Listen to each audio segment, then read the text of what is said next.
Well, thank you, Lex, for the fantastic introduction, but now you have made it very difficult for me to make the public happy because the expectations are high. Well, I would like to start thanking Lex and Birgit for inviting me to be here and to share my ideas with you. And before talking about the topic of today, I think you need to know something about me. This is me when I was 15, 16 years old, so somewhere in the 80s. And I'm showing you this because when I was about this age, I had one of these eureka moments that has been really determining the rest of my life, and in fact the path I followed to stand here today. I visited a university research center and I saw these people working with these computers and doing fantastic things, and I thought, this is what I want. So I asked them, what do I need to do to do this? And they said, well, you need to get yourself a PhD. So then I said, okay, then I will do that. So before I knew what I was going to study, I knew I wanted to end up working at a university, doing research, and sharing knowledge with people. In the end, what happened is I really liked math. Math was my favorite subject, so I studied mechanical engineering, and I did my master thesis in robotics. I did my PhD, as Lex said, on noise and vibrations from trains, and while I was doing my PhD, I was teaching first year descriptive geometry. So if from this you conclude that I have a very broad interest, you are absolutely right. But the other conclusion is that for me, so my mission in life is to learn and to help others learn.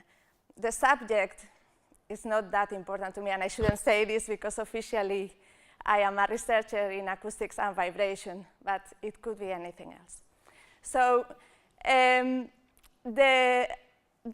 I guess you will understand that in my eyes, the mission of universities is this, is to learn by doing research. This is why we do research, just to learn and generate new knowledge, to share this knowledge with others, and we do that by teaching, but we also do that by going to conferences and by publishing. And then in this way, what we are trying to do is have impact. So we try to bring this knowledge we have to society, we engage with society, and we, in the end, want to make a difference. I think all of us would like to make the world better. Before I continue, I would like to clarify one thing, and that's my use of the word multidisciplinary. I will use this word as a container word for multidisciplinary, interdisciplinary, and transdisciplinary. I saw we have very interesting presentations today about transdisciplinary education, about interdisciplinary education. It's different things, but for the purpose of this presentation, I will call everything multidisciplinary. So going back to the mission of universities, as I said, the first one, or the most important one, is sharing this knowledge we generate with our research, sharing it with our students, and in this way give them an education. And our university, Eindhoven University, has made the choice to be a university where people matter. And how do we translate that? We say, okay, we want on-campus education, we want individual supervision, and also research-related education. But the thing is, this choice for on-campus education seems natural, right? If you think about it from the point of view of history, historically, access to knowledge has been fixed to a physical place. One needed to be close to a library to be able to read books or read papers. But as you know, with internet and the digital technology, now we can have access to knowledge anywhere and anytime. And followers from all over the world can virtually travel to their favorite teachers or their favorite bloggers or whatever, and learn from them. So this access to knowledge is no longer bounded to a place or to an institution. So in this context, how can we, as universities, still make a difference for our students? And I think this is a relevant question also in the context of interdisciplinary or multidisciplinary education. So, as you know, in the last 10 years, we have had a very fast development regarding courses. I need to go to the next one, yeah. Regarding online courses. So we had, as you know, we have these massive online courses. We have edX, we have micro masters, we have nano degrees.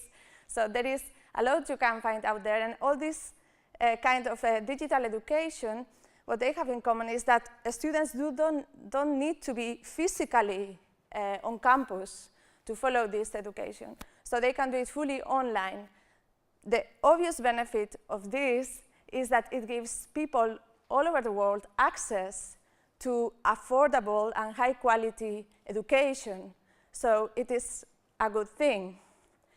But then, again, it brings us back to the question, in this context, with this vast offer of educational content on the internet, what is our role as university? So one possible answer is to say that our role is to make sense out of this collection of educational content that is out there. So we could say, well, we are the ones who can tell what is good quality, what are the things the students should learn. But we don't need a university for that. So companies could do that. One can have educational consultancy companies that advise students in choosing this content and help them set up this playlist with courses which are at that point in time maybe fashionable, or which some multinational company has said, this is the knowledge you need to learn.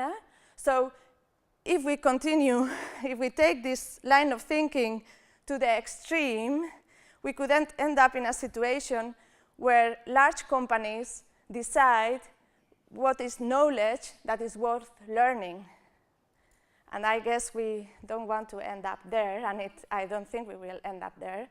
But so if we go back to the question of how can we make a difference as a university? Well, I think we can make a difference by, and this is an example, blended learning, we can make a difference by offering students a unique experience on campus. And I will try to explain that. So as you know, one possibility is to use blended learning. When we use blended learning, this is my course, Dynamics and Control of Mechanical Systems. What we do there is the actual learning is happening online. So we provide the students with web lectures and with quizzes online and with exercises they can solve online, so they can prepare that before they come to the lecture. And we use the actual lecture to provide them with additional insight in the subject matter, and to do quizzes in the class where they can discuss with each other. So it's what you would call peer instruction. So in this way, we try to create this added value on campus. But as I see it, this is in fact rather limited, because we are still stuck in this framework of lectures and exercise hours. So we have this nice online system with web lectures and everything, but then students need to come to the lecture and listen to me, and then they need to go to this exercise hour and do exercises. So we are still approaching it in a very, very classical sense, or to make it more clear, we are still thinking in terms that we need to teach for learning to occur. So we, and I, the first one, we still think that we can teach students something. And I think we are completely wrong. And my point here is that this online educational content as well, if we take, for example, the edX, is based on this idea. It's based on the idea that we need to teach something for students to learn. The structure is still based on courses which are scheduled at a certain time. You can only follow them, say, once a year. It's still lecturing and exercises. So in my eyes, we are not using the web, the possibilities of the web, in the way we could for people to learn. And I'm not telling you anything new. Learning, the best way to learn is learn from others, in interaction with others, collaborating with others. And this is typically what happens in forums. For example, for our hobbies, for us, for all of us, so not only for the students, but for adults, it's very natural that, for example, if we like gardening, then we look for a forum on gardening, and we exchange ideas with people, and we learn from their experience, and they learn from our experience. And this is happening all the time.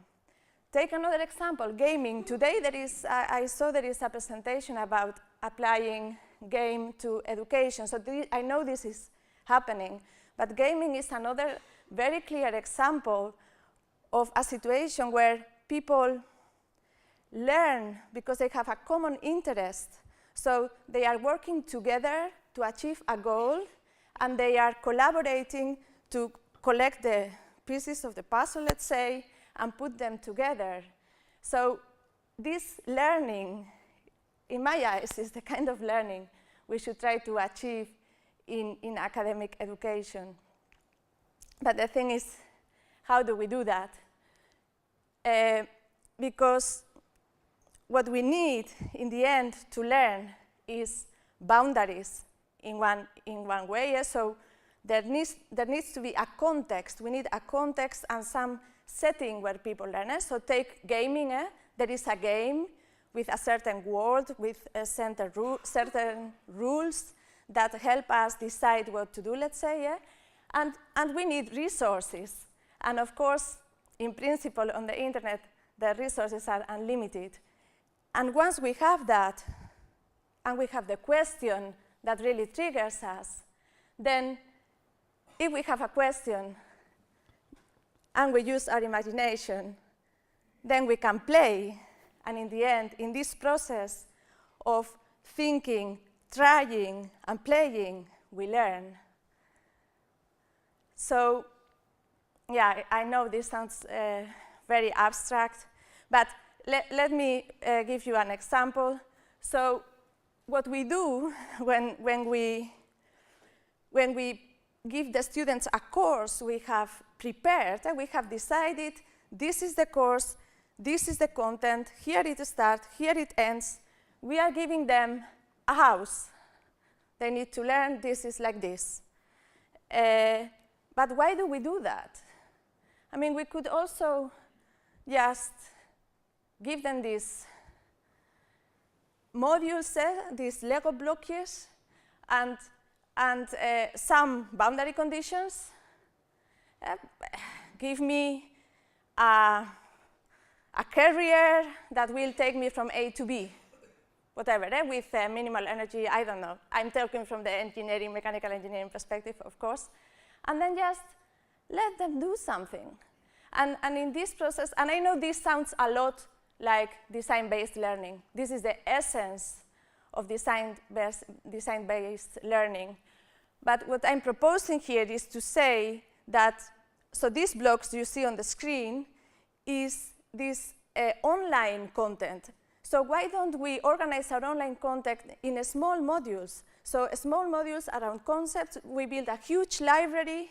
With all these modules, people can access this library anywhere, anytime, and then give them questions to work with. and let them find their modules. Let them put their Lego blocks together. And I guess you are thinking, yeah, this sounds very nice, but we have a lot of things to think about. We need to think about tutoring, we need to think about learning outcomes, we need to think. That's true, we need to think about a lot of things. But, well, I think we should just open our minds and try to break the boundaries we have now loose. So this slide has also another symbolic value, because we should just break what we have and start all over again. But of course, this is not possible. So what can we do? Well, what we can do, and this is where multidisciplinary otherwise comes into the picture, what we can do is put anything connected to learning content, to learning differential equations, or to learning history, facts, or whatever. All this theoretical knowledge, we put it online. We let them learn by watching modules or whatever. And on campus, we let students work on larger questions. And these larger questions can be, of course, monodisciplinary, but they can also be multidisciplinary, interdisciplinary, or transdisciplinary. And in my eyes, this is the way for universities to create added value, because we can give the students the space to work together on larger projects and meet each other, but also learn from us. Because as I see it, university education is teaching by example. So we show students how we operate, and in this way they learn.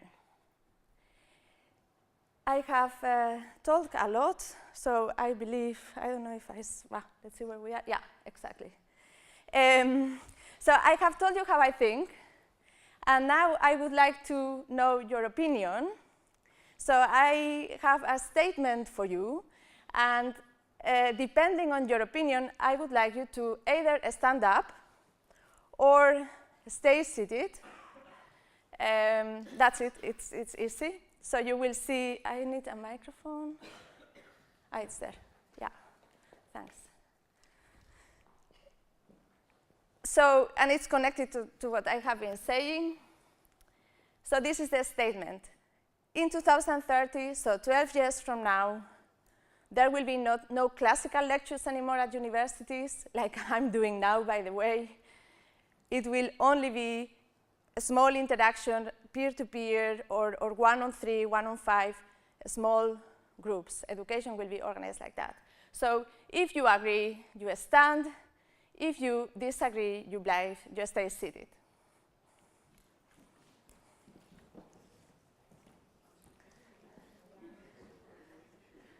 Okay, so this is very nice. We have almost a 50-50 if I include myself, because of course I agree with the statement. So I will first ask someone who disagrees. I don't know if this is on.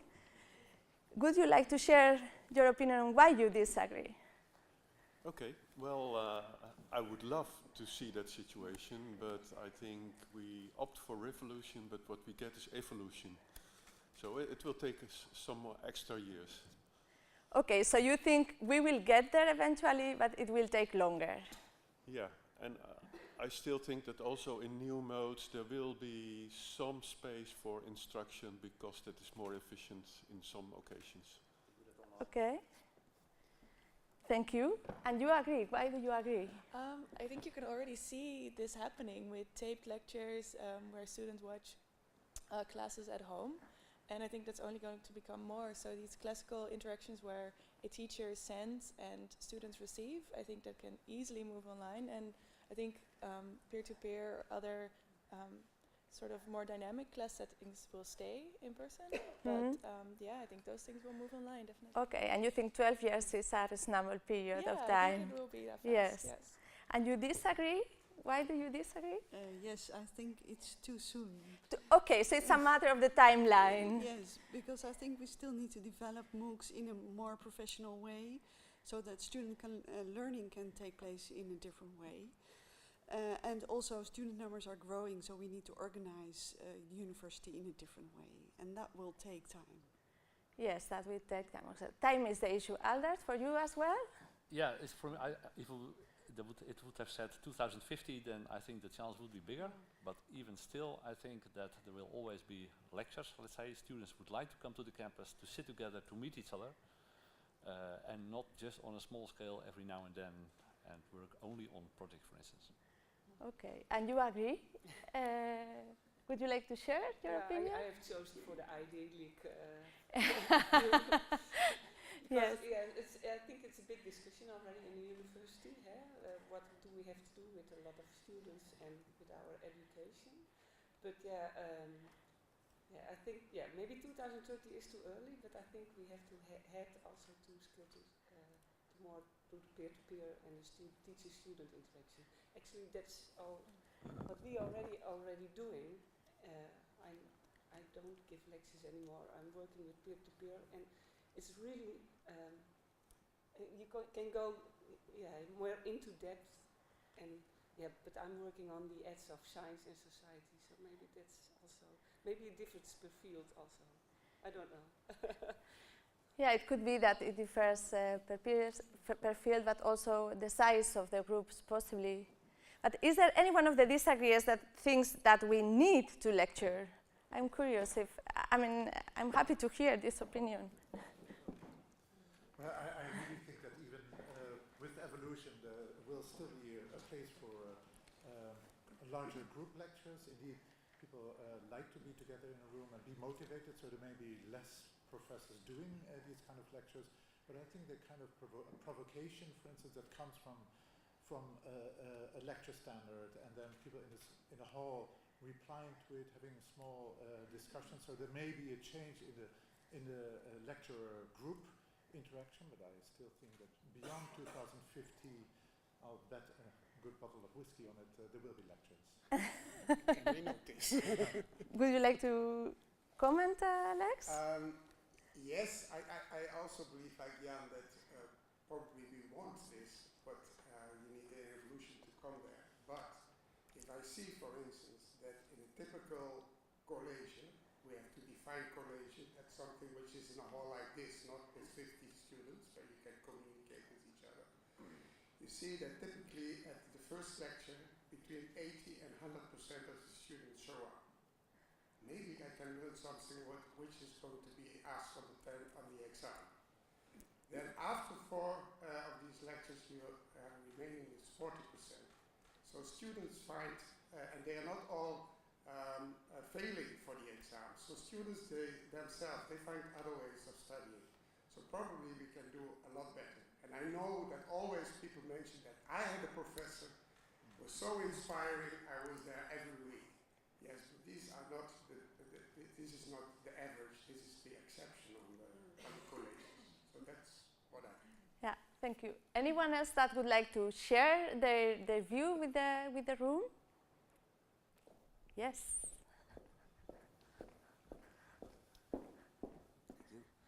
I'm from a system where we have a lot of problem-based learning and small-scale groups and max 12 students in a classroom. And when we ask the students, what do you want to know and how would you like to learn online, they often refer to TED Talks.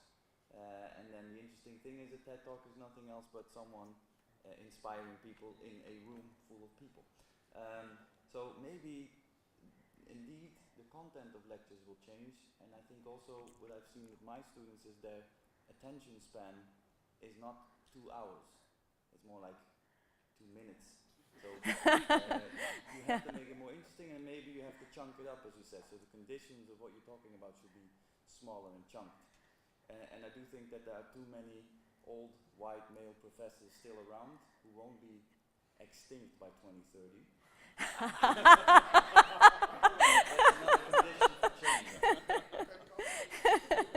So what do you propose? Early retirement for half of the population? Yeah. Well, I must, yes, please. Well, I design MOOCs, but still I think there's a place for lectures in places that and local contexts that cannot afford to make digital content, for example. Definitely still in 2030. So when we make MOOCs, I think still we do that very much from a Dutch perspective, very much assuming that our learners are like our students at university, but around the world they're not. And to some extent we can use peer-to-peer, let's say in local communities to offset that, but to some extent it's helpful to have a local lecturer to translate, let's say, our animal breeding course to an African context. Thank you. We did some research, asked students what for them was the lecture, whether they were how they were learning basically in mathematics education in the first year here at TUE, and the majority of the students said that in the lectures showed them what they had to learn, but they were not learning through the lecture.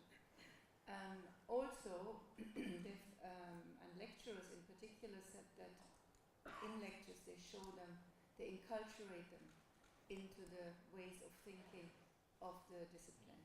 So those were the responses, roughly, very generalized, from the students and from the lecturers about lectures. Okay, thank you.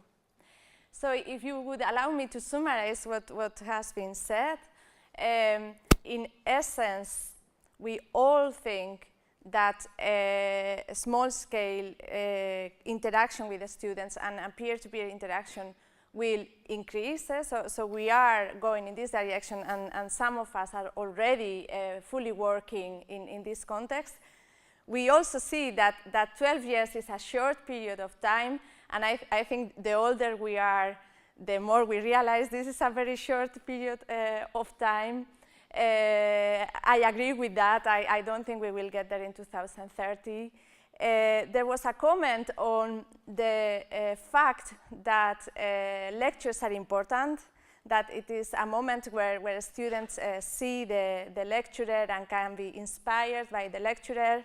Lex also mentioned, all of us remember this very inspiring professor that maybe changed our view of the subject at a certain point. So if I'm completely honest, I don't think plenary lectures will disappear. My point is we need to think very carefully what we want to achieve with this plenary lecture. So we should only do a plenary lecture with a goal, because we have a very good lecturer who can make students enthusiastic, then please let this person make a student enthusiastic.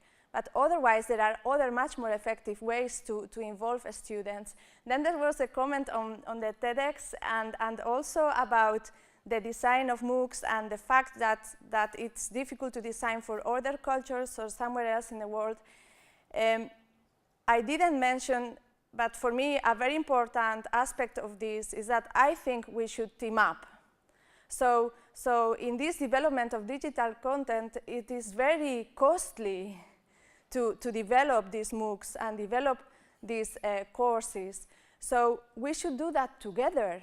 And to begin with, all Dutch universities, we should develop this content together. We should create a library of digital content we share and not duplicate content at different places, but just agree on how are we going to share the work, to say it like that, and then just do it, because it will, well, save a lot of taxpayer money, that's one thing, but the other thing is, in the context of multidisciplinary education, it will bring us closer together. It will force us engineers to talk to doctors, or that's rather close to us, but say people in law school or people teaching history, and try to understand each other's language. So this development of developing digital content together would have a lot of side benefits in my eyes. So I think I more or less summarized everything said. No, I forgot the issue that the lecture helps students understand what they need to learn and place the subject matter in context. And this is something we shouldn't forget. So now I will go to the second part of my presentation, which is more connected to the topic of multidisciplinarity. And it's connected to the fact to the other mission of universities, which is impact. We would like to have impact on society. And our impact is not our publications. Our impact are our students, are the students we educate, are the people we send out there. That's our real impact. And this university, you may have heard this slogan, likes to think of herself as a university where innovation starts. And as you know, in order to achieve real innovation, one needs to work in multidisciplinary teams. One needs to increase diversity in the teams in order to increase creativity. And in this context, we have been talking about the T-shaped engineer. So we want to educate engineers who are not only a specialist in something, but can also look to other disciplines within engineering. So within engineering, but still this gives us the T. And in discussions, we are even talking about the M-shaped engineer. So engineers which learn about more than one discipline, and then they can connect this together. So this, the question with this is, what is the ideal T? What should be the height of the T? What should be the width of the T? How many legs should this T have? And the truth is, there is no ideal T. And in my ideal world, we should be able to educate everything. So we should be able to produce engineers who are specialists in something, and engineers who are very broadly oriented, and everything in between. But in order to do that, we need to really understand diversity, and we really need to understand the impact of diversity. And I think this concept of diversity is very closely connected to multidisciplinarity. So, because as you know, in a diverse team, and in principle, a team with people from different disciplines is already, in a way, diverse. People are more creative, they are better in thinking out of the box, they come with better solutions. But the truth is that people in a homogeneous team, with people who are exactly the same as they are, feel much more comfortable. They feel safer, they feel comfortable, and they feel, not to forget, more effective. They think they are doing a better job if they are in a homogeneous team.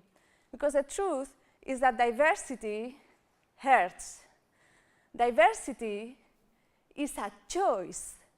It's something you choose. You are aware of the fact that you need to do it, and you make an effort. You make an effort to step out of your comfort zone, step out of all these things you ever thought they were true, and be prepared to speak the language of the other person, to listen to the language of the other person, and eventually, hopefully, make it yours. And in the context of multidisciplinary education, what does this mean? This means that when we talk about multidisciplinary education, in my eyes, we should be really talking about how to transmit this, how to transmit this idea of, in a team like this, you have people who talk different languages. I mean, even within applied sciences, someone from mechanical engineering speaks a different language than someone from computer science. And if you put them together in a room, it will take some time before they realize they are talking about the same thing. So this experience is something we need to transmit to the students. And as I have said earlier, as I see it, university education is about sharing our experience with the students. So we need to do research in interdisciplinary themes and multidisciplinary themes, transdisciplinary themes ourselves in order to be able to transmit this experience to the students. And that's my main point here. So research and education are connected in university. That's the essence of academic education. And we need this multidisciplinary research in order to do multidisciplinary education. But the reality is that everything in university is pushing us as researchers in the opposite direction. So the way we measure scientific excellence, as you know, counting publications, counting H indices, counting numbers of publications, it really forces a very monochromatic view of what scientific excellence is, but also pushes us, all of us, to focus our research more and more and more, and to concentrate our research in narrower and narrower subjects. And why? Because there are many more publications appearing every year, so the number of publications appearing increases. If you want to keep up, you need to narrow down. It's very simple. So what is the result? The result is that we end up going to the same monothematic conferences every year, talking to the same couple of colleagues who are doing the same thing as we are, reading only their work, collaborating with these people, and that's it. We are living in this, each of us are in one of these colors, very safe, very nice, but this is bad for innovation, and this is bad for our ability to educate our students in multidisciplinarity. Because the problem is that because we are used to this system, and it's getting worse, journal rankings, for example, the journals who are very high ranked are biased for monodisciplinary research. So monodisciplinary research is preferred. And then if you have difficulty in publishing, obviously you will have difficulty in getting funding for this multidisciplinary research. And not only because you have less publications, because the other thing that happens, and I've seen it with colleagues doing multidisciplinary research, is that when they want to find reviewers for the proposal, then they send the proposal to people of one discipline or the other discipline, and the reviewers only look at their part, and they say, well, I can only judge this because that's not my thing. But no one values the fact that the two disciplines are put together in one proposal. So that's a very serious problem to increase the amount of multidisciplinary research at universities. And I honestly think we need to change that, because what we are doing right now is, by saying that, you know, this is excellence, what we are saying is that everything else, many of the things most of us are doing, connecting different fields, multidisciplinary research, engaging with society, connections with industry, educational innovation, all these things, in fact, we are saying they are not excellent. They are just mediocre. Yeah, that's not good. This is good, this part. So in my eyes, what we need is a change of mindset and say, no, both. We need both. Of course, we need experts in one topic, but we also, and now more than ever, need experts in putting the dots together, and experts in how to make this happen, in how to let people work together, how to help people talk to each other when they are from different fields. We really need both if we want to create this added value as universities, offering the students the experience of working together in topics which are across disciplines is a unique asset we can have in the future. But for this, we need, as I said, research and education hand in hand. That's how I see it. So now I have a statement for you, and it's connected to this same procedure as before, and it's what I just said. So I'm curious what you think about this.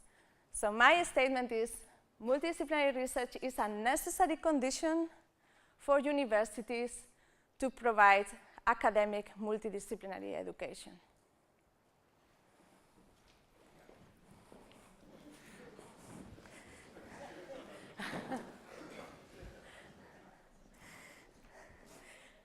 Okay, I'm happy there are disagreeers, so I will go to the disagreeers directly.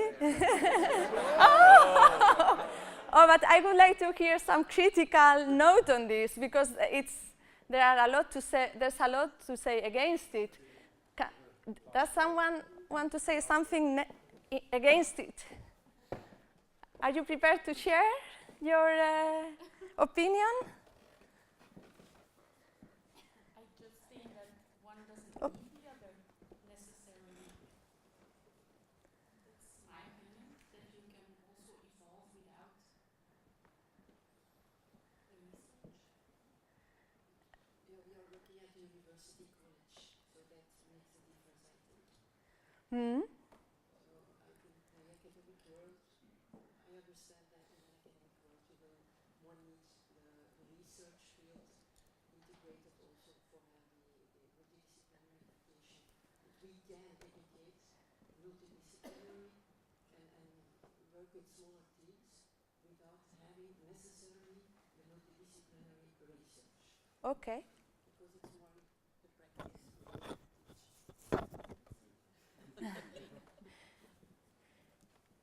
And now an opinion in favor of someone that hasn't said. Oh, yeah. Also, I mean, I am in favor of it, but I also can have critical or I do have critical notes in that I think the main important thing is not necessarily that you have done research, but that you have talked about like your research or ideas to someone from a different discipline. So even though you don't do the interdisciplinary research yourself, if you already like present your research to researchers from a different field, you can get the same experience of like the language problem and the communication and the interaction that makes it maybe difficult, or that's the thing that students need to become aware of. So doing research yourself, I think, is not necessary, but communication is necessary. Okay, yeah, a good point. Anyone who agrees, who wants to say something about this?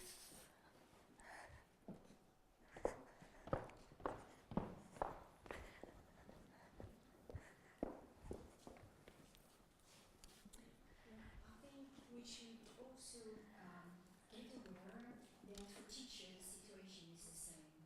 As a teacher, it's very difficult to work in multidisciplinary context. Every group has its own money sources, and if you teach with somebody else, who's going to be the loser? Sort of, who's going to get the money? So it's just like your experience as a researcher. For me, my experience as a teacher is exactly the same. You say something, and the whole context is just all against it. So maybe we should start by embracing that some teachers want to work multidisciplinary. And that's a long story. Yes, I agree with you. Anyone else that would like to share an opinion? Oh, yeah, it's there. It's behind you. Yeah. Yeah, what I wanted to add to this discussion is I think multidisciplinary research or interdisciplinary research is needed because in order for a multidisciplinary team to work, you need a very, very good question. And I think there's a lot of scholarship now on like what is a good interdisciplinary multidisciplinary question, but I mean, in your sense, in your use of the term of multidisciplinary, you know, that would also fit your discussion. So at some point you said in your talk, once we have that, and we have, so which was like the boundaries, the context, the research, the resources, and we have the question that triggers us, we can play. That was in the first part of your talk. Yes. And then I was thinking, you know, but what then is a question that really like requires interdisciplinary or multidisciplinary research? And I think for that we need research on multidisciplinary research. So Yes. Here, yeah, I have the map. Yeah. Yeah, we can take this one. I'd like to add another perspective. We're here with a few colleagues from Zuid University of Applied Science, so not academic education. So we're closer to the professions and research as another role also. But I do think the most important here is that the teachers have the same experience. So to be a role model, you have to be in a multidisciplinary collaboration yourself before you can teach your students. So in that sense, it's parallel. Yes, thank you. Anyone else? Yes? Yes, thank you. Yeah, I think so. I'm from environmental sciences, which has been in environmental governance, which has been interdisciplinary, I think, for the last 25 years. And I think that we also see that our students really demand that research that you are looking for, because when they do their master thesis, they really cross boundaries. And now we often guide them with 2 or 3 professors, and we, of course, want to. So doing that, we are combining our research and we are really advancing, and you also see that kind of the research funding for this interdisciplinary research is also getting better over the last 5 to 10 years, I would say. So I think, especially on environmental sciences and sustainability, this has been something that is picking up. Mm-hmm. Thank you. I think this question is more like, what is first, the chicken or the egg? So, indeed, if we wait for multidisciplinary research and our current fixed structures, maybe it's going to take too long. So we can start as a university innovating and just provide the teams be able to experiment with multidisciplinary education. So, yeah, I think we don't need to wait for the research and the funding to be there, but we could just start experimenting. Thank you. A very nice closing. So if, oh, sorry. Yes, please. Yeah, I completely agree with what she said over there. Might be an ideal situation that you could start education from the outside in, where research is helping you to tackle the issues that you want to address during education. But I've also first-hand experience that if that is not the case, for instance, we developed a bachelor addressing the complex current issues that really need our interdisciplinary attention. And while there were not yet multi or interdisciplinary research groups doing it, we just started with the education, and now we're pushing from the inside out, teaching youngsters in a multi and interdisciplinary way. And they also want to do PhD, so now we have some power also to help push against the existing power structures and to try and get some more money to multi and interdisciplinary funding. So I agree that you can do both ways. Thank you. There is another comment there. Just a last quick comment. I think that what's going on maybe also is there's a backlash against academic specialization that got, or probably is still out of control since the 20th century. If you went back to the 19th century, we didn't have this discussion because everybody was interdisciplinary. And I'm an economist, and economics went way down the rabbit hole of uselessness.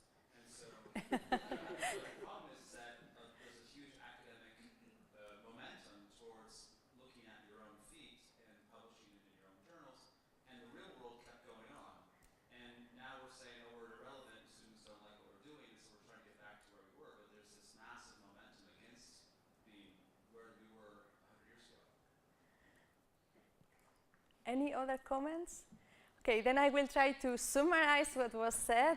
I fully agree with you. We have this train, huge train at full speed, and it's almost impossible to make it not stop, but change trajectory a little bit, let's say. So that's a serious issue. I really agree with that.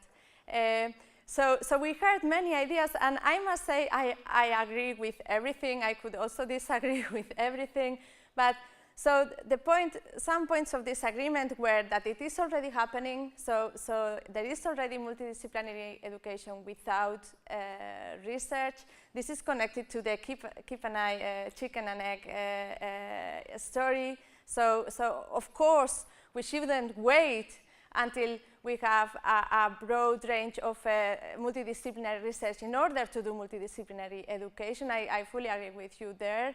And also like the comment on communication. So at this point, I think I agree with you in the sense that since we have a very limited amount of multidisciplinary research at the moment, it is already very good if researchers who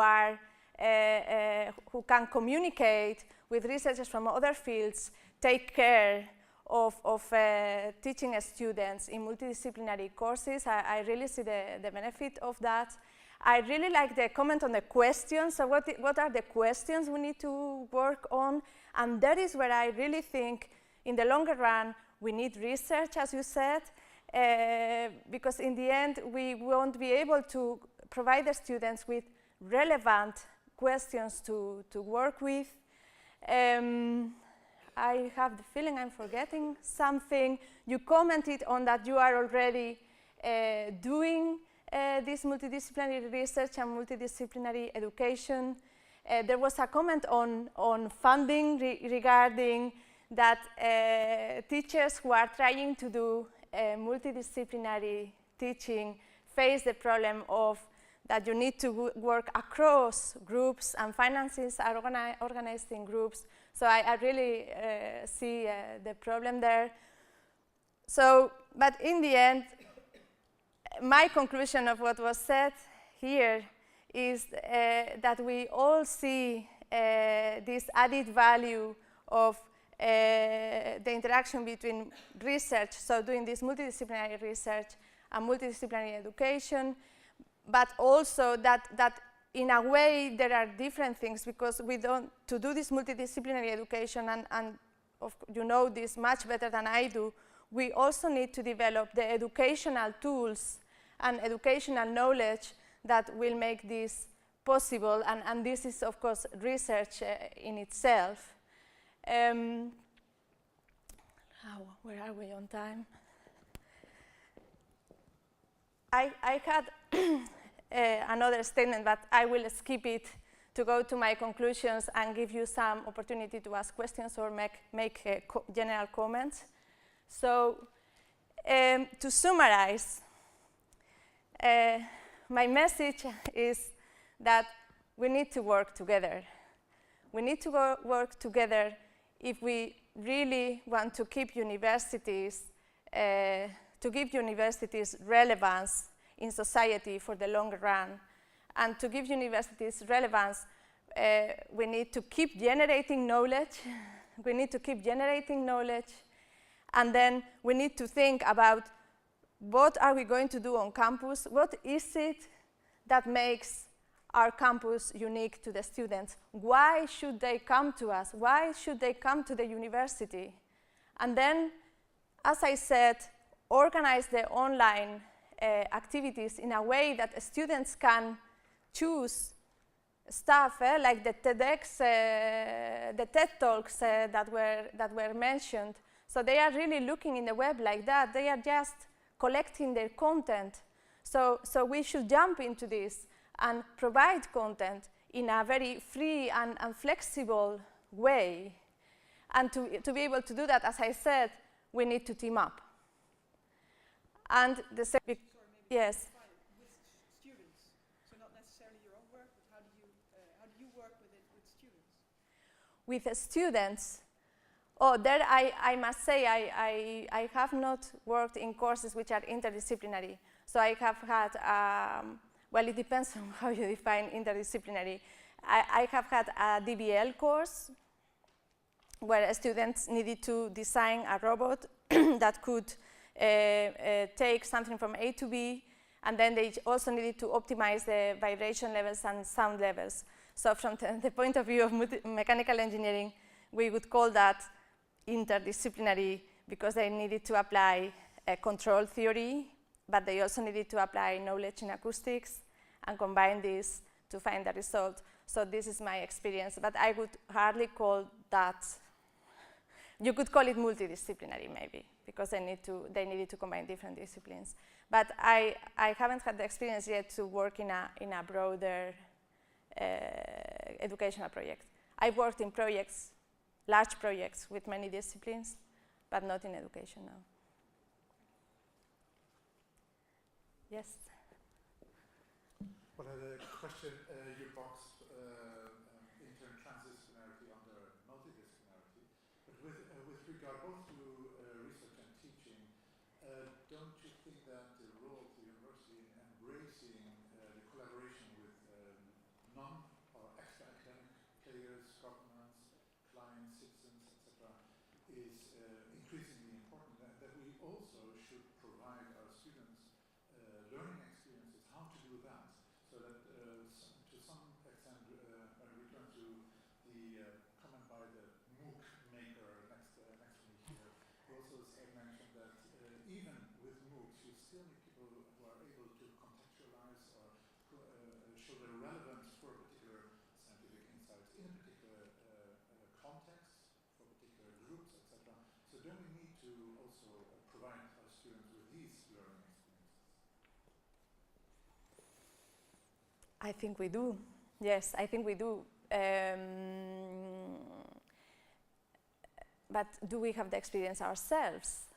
And there we go back to the essence of teaching by example. I think it starts there. So I agree with you. We should really engage them, take them in our engagement with society and with other stakeholders. But in order to be able to do that, we need to do it ourselves. And yeah, okay, this will sound like an excuse, but because we have this pressure on publishing and everything, we don't have time. We simply don't have time, because it's very simple. Everything what doesn't count for the checklist, it doesn't happen. I'm being very black and white, and that's not how I think personally. But so in order to make this happen, we need to value it. That's how I see it. If we don't value it explicitly, it won't happen. It will happen on individual level, because I can imagine people in this room are doing it, but not structurally on university level. Yeah. But I fully agree with you. Yeah. Can I just follow up on the question? Yes. Because I really like your slide with the building blocks and the house, and we can go back. They could make it themselves, and is this a way? I mean, Where is it? We don't know it either sometimes. So can we sometimes really let them? We just facilitate them knocking it down and building it back up. Is that something that you envision, or? Sorry, can you repeat the question? I was distracted. I'm sorry. I'm sorry for that. I really like this slide, and I'm just really wondering, do we need to know what comes on the right, or can we just facilitate the process and also for ourselves see what they build? So you were just saying we need the experience, but sometimes I'm wondering if we truly do need the experience ourselves for them to experience it. Do you understand? I understand what you mean. And I don't think we don't need to know what the solution is, what's on the right. No, we need to have the experience of the journey. So we need to have the experience of getting this collection of blocks and putting them together ourselves and getting to a result, whatever result. And if we have this experience, then we can help them, whatever the outcome is. That's my conviction. We can really do that. So we don't need to know what the outcome is. The only thing we need to do is give the boundaries for in which context should we build this construction. What are the boundaries? What are yeah, what's the context for the question. But we don't need to know the answer, no. But this requires that for us to be brave and to accept that we don't know. We have to be able to tell a student, I don't know. Simply, very honestly, I don't know. Yes, teach me. You know it better than I do. Yeah. Well, in that respect, I think there's also a problem that researchers and teachers do not all agree that this is important. That students should experience this process. That you should be multidisciplinary. So you have also within the university a huge division between monodisciplinary-minded lecturers and researchers and people like us. Yes. In that way, we are like a very safe haven in discussing this, because the haven is not that safe within the university all the time. Yeah, I agree with you there as well. I know that because I have the experience or exposing these ideas to, let's say, the other side. And the discussion is very different. Yeah. No, the discussion is very, very different. So we need to connect also with them. Yes, yes, I agree. That's a tough one. Yeah. I think we talked about the system being a bit tricky for researchers, the system being tricky for teachers. What about the system for the student? Where is there space for them to make failure? You have to be finishing on time, scoring everything. Where is space when you can try things, fail, start again without being, how do you say? Penalized or Yes, punished. So the whole system is working for every partner of that system in the wrong direction. And that's a huge problem, I guess. Yes, I cannot do anything else but agree with you. And I know it's to sound very idealistic. Well, but we can change it. We can change it. We are all the university. The university is not some entity up there that decides things. We are part of the university. So we can change it. That's my point. That's a lot. So, and the question can always fall. The question can be short, but we also need short answers. Oh, sorry, I talk too much. Maybe a small answer on your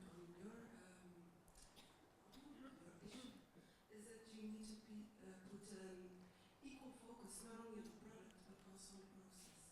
It's a learning process, so nowadays. These other comments are along the lines of what I want to say as well. That if you think about it, sometimes even with children, you start very young in school and they go to math class, and they go to language class, and most education is structured around the needs of the instructors, of the organization, about grading. And then if you do those classes where are project-based classes, it's really hard to grade because you don't know what's going to happen, and you don't know, especially if it's group work. In group work and it's interdisciplinary, how do you grade? And then when someone decides that you're going to challenge your grade, then so the many educational institutions are focused on those very narrow, piecework kind of jobs, and that's of course the opposite of what we're talking about. And I'm also thinking that so the system itself is totally geared against being multidisciplinary, and the applied science people here from the applied sciences are much more ahead of the so-called research universities because of course they have to deal with reality, and I think there's also a correlation between your age, your experience, because the more time you spend in the world, as you go from 10 years old to 20 years old to 50 years old, the more complicated the world seems to you, or you understand it. And we're teaching, 15 and 20-year-olds who may not even have a clue about what that means. And then we put them in classes and say, this is a math class. So they are given an artificial view of the world that later on they might say, oh my God, I've wasted 30 years of my life being, That's I'm hearing more and more comments on the management, and I'm part of the management. So But yes. Last one. A question. Okay, this Yes. is But Lex, reducing your coffee time. Lex, let me repeat one thing, because you are management, but we are all the system. We are all the system. So we can change it. Well, I have a question for you. Yes.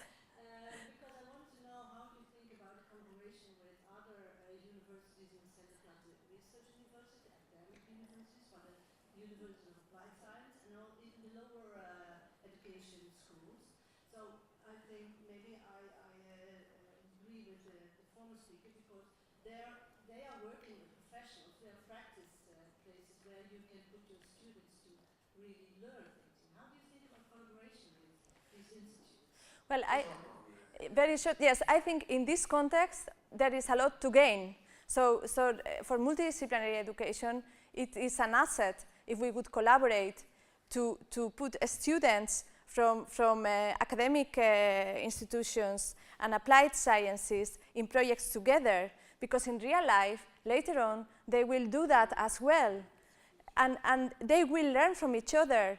So I think it's really an opportunity we need to use. Yes, that's the short answer.